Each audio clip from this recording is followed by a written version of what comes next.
Okay, good evening. We're back with 1 Samuel chapter 20. Jonathan helps David. David now fled from Naoth in Ramah and found Jonathan. "What have I done?" he exclaimed. "What is my crime? How have I offended your father that he is so determined to kill me?" "That's not true," Jonathan protested. "I'm sure he's not planning any such thing, for he always tells me everything he's going to do. Even the little things. I know he wouldn't lie. He wouldn't hide something like this from me. It just isn't so." Then David took an oath before Jonathan and said, "Your father knows perfectly well about our friendship. So he has said to himself, 'I won't tell Jonathan. Why should I hurt him? But I swear to you that I am only one step away from death. I swear it by the Lord and by your own soul. Tell me that tell me what I can do," Jonathan explained. David replied, "Tomorrow we celebrate the new moon festival. I've always eaten with your father on this occasion, but tomorrow I'll hide in the field and stay there until the evening of the third day. If your father asks where I am, tell him I asked permission to go home to Bethlehem for an annual family sacrifice. If he says fine, then you will know all is well. But if he's angry and loses his temper, then you will know he was planning to kill me. Show me this kindness as my sworn friend, for we made a covenant together before the Lord, or kill me yourself if I have sinned against your father. But please don't betray me to him." "Never," Jonathan explained. "You know that if I had the slightest notion my father was planning to kill you, I'd tell you at once." Then David asked, "How will I know whether or not your father is angry?" "Come out to the field with me," Jonathan replied, and then they went out there together. Then Jonathan told David, "I promise by the Lord, the God of Israel, that by this time tomorrow, the next day at the latest, I will talk to my father and let you know at once how he feels about you. If he speaks favorably about you, I will let you know. But if he is angry, but if he is angry and wants you killed, may the Lord kill me if I don't warn you, so you can escape and live.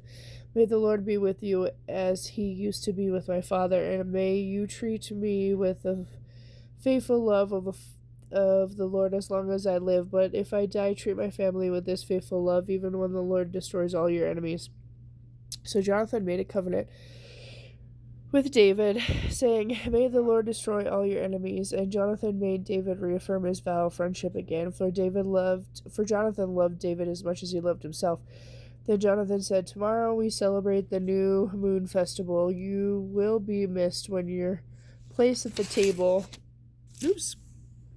when your place at the table is empty. The day after tomorrow, toward evening, go to the place where you hid before and wait there by the stone pile. I will come out and shoot 3 arrows to the side of the stone pile as though I were shooting at a target.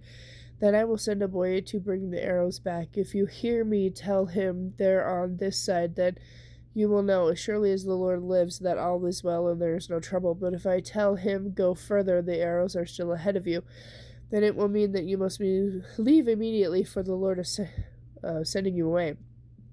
And may the Lord make us keep our promises to each other, for he has witnessed them."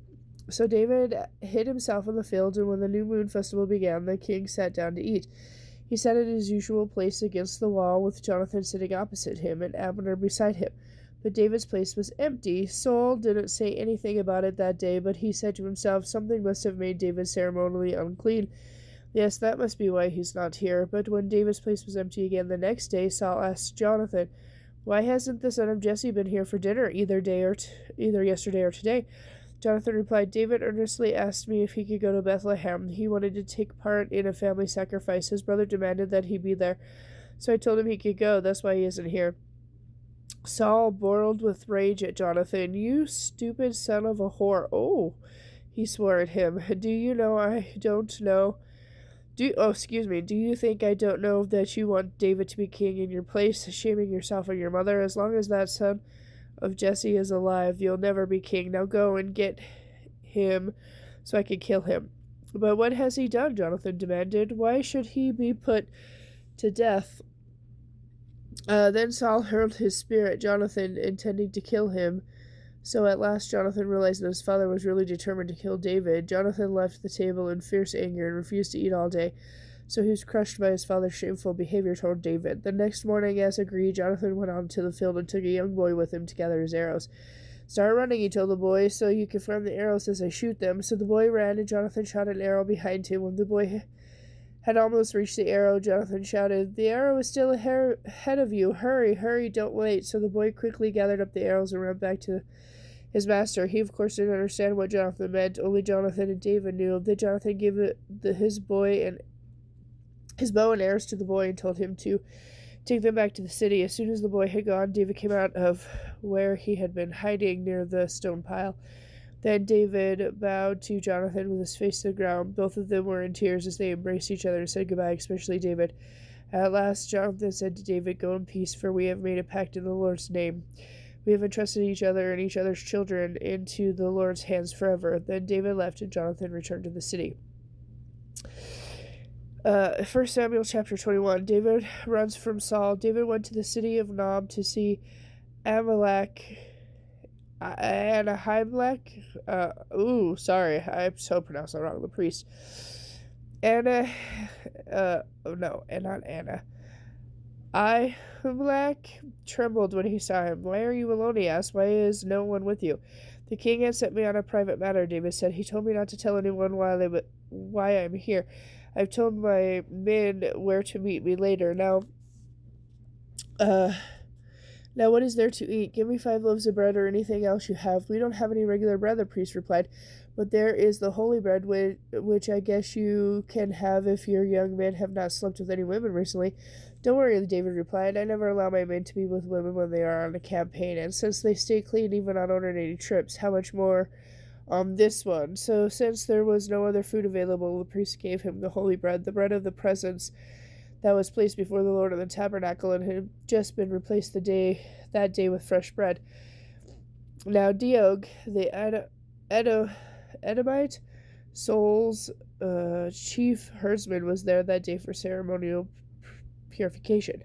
David asked Ahimelech, "Do you have a spear or a sword?" The king's business was urgent that I didn't have time to grab a weapon.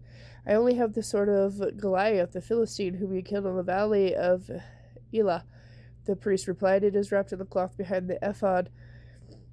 Take that if you want it, for there is nothing else here." There is nothing like it," David replied. "Give it to me." So David escaped from Saul and went to King Achish of Gath, but Achish's officers were happy about his being there. "Isn't this David, the king of the land? Isn't he the one the people honor with dances, singing? Saul has killed his thousands and David his 10,000s." David heard this comment and was afraid of what King Achish might do to him, so he pretended to be insane, scratching on doors and drooling down his beard. Finally, King Achish said to this man, "Must you bring me a madman? We already have enough of them around here. Why should I let someone like this be my guest?" Okay, with that, I'll be back tomorrow with chapter 22.